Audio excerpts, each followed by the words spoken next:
Hello दोस्तों, आज मैं आपको बताऊंगी रक्षाबंधन का त्यौहार क्यों मनाया जाता है। इसके पीछे अनेकों कहानियां हैं, जिसमें एक कहानी इस प्रकार है। ऐसा कहा जाता है शास्त्रों में कि असुर सम्राट बलि भगवान विष्णु के बहुत बड़े भक्त थे। बलि की भक्ति से प्रसन्न होकर भगवान विष्णु स्वयं उनके राज्य की रक्षा करने लगे, जिसके कारण वे कम ही वैकुंठ में रहते थे। इसी की तरह माता लक्ष्मी बहुत परेशान होने लगी। तब माता लक्ष्मी ने एक उपाय सोचा। उन्होंने एक ब्राह्मण महिला का रूप धारण किया और बलि के महल में रहने लगी। कुछ समय बाद उन्होंने बलि के हाथों में राखी बांधी और बदले में कुछ पाने की इच्छा व्यक्त की। बलि को उस स्त्री के बारे में नहीं पता था कि वह स्वयं माता लक्ष्मी है, इसलिए बलि ने स्त्री से कुछ भी मांगने को कहा। इसके बाद माता ने बलि से भगवान विष्णु को अपने साथ वैकुंठ वापस लाने का अनुरोध किया। महाराज बलि ने पहले की तरह वरदान दे दिया था, इसलिए भगवान विष्णु को वापस लौटना पड़ा। रक्षाबंधन के प्रभाव से माता लक्ष्मी ने अपने पति विष्णु को पुनः प्राप्त किया। इस प्रकार एक कहानी शास्त्रों में आती है।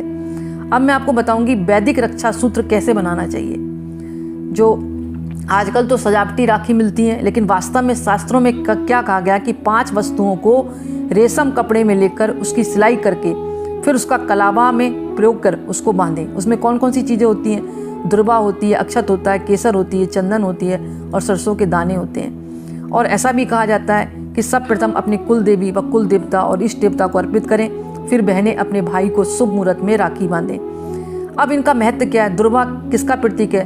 दुर्वा आपने देखी होगी, जब सूख जाती है तो लगातार बढ़ती रहती है। तो दुर्वा डालने का मतलब यह कि भाई की लगातार उन्नति हो, तरक्की हो। और गणेश भगवान को भी प्रिय है। अक्षत है यानी आपसी प्रेम बना रहे, कभी टूटे नहीं। केसर का स्वभाव होता है तेज, मतलब जो राखी हम बांध रहे हैं उस तेज स्वभाव से जो केसर हमने डाला है उसमें अध्यात्म और भक्ति की तीव्रता बनी रहे और उनके जीवन में खुशहाली बनी रहे, यानी मतलब खुशहाली की सुगंध बनी रहे, इसलिए हम केसर डालते हैं। चंदन का तिलक लगाते हैं। चंदन क्या है?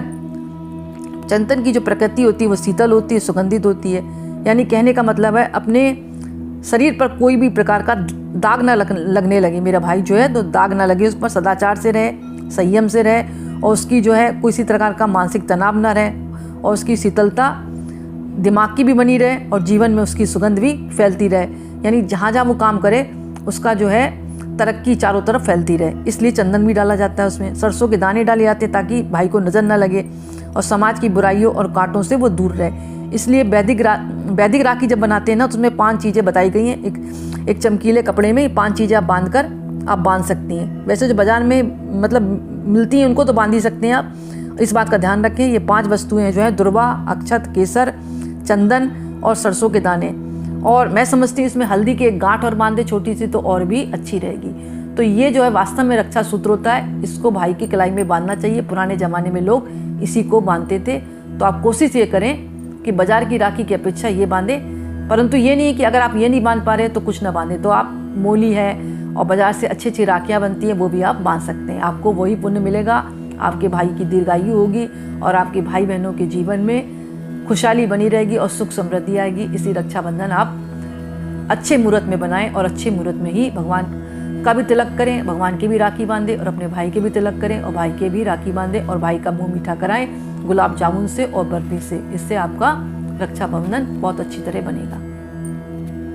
धन्यवाद।